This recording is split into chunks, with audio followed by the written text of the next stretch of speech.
The community. ICBE is big. So the ICBE is the IIC of the Europe, and so they Mm. have theirs every 2 years. And so Mm. they have a really good website actually. Auntie Yvonne, who's the one who's kind of like been really good online. She's been able to like put all the things that have happened online on the website. So if Nice. anybody gets a chance to check out ICBE as well in on a Google search to see Do you attend that the regularly? Igorot communities in Europe. What? Do you have you been able to attend that, or are What you was that? attending it regularly?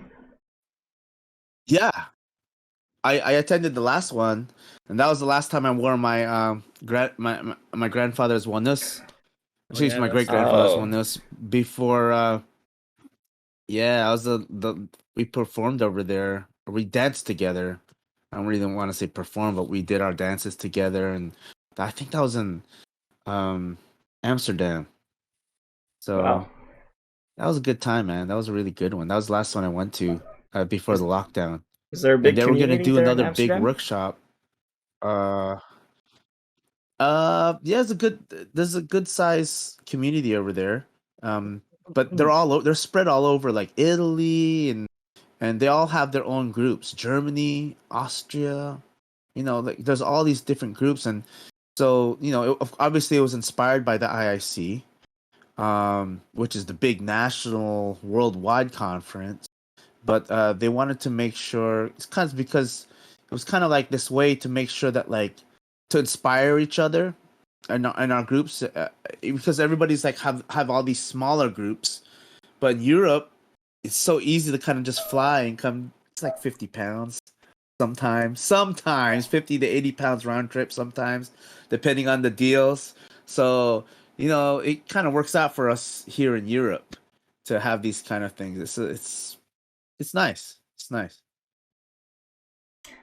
Where or yeah, Yeah. what country or region or area was the most surprising that you learned had a Igorot community or Cordilleran community Um. in Europe, at least from these? Damn. I've been to one in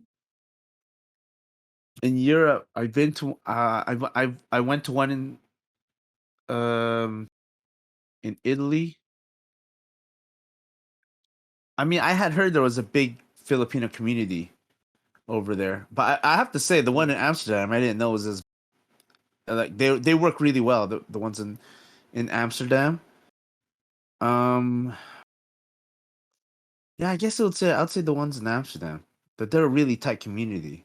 You know, you just kind of like you don't think about that, right? Well, especially if you're from like either Canada or America, and you never really have gone there, you just don't know, you know. So I felt like I was really surprised about how well they coordinated themselves in Amsterdam. It was really cool.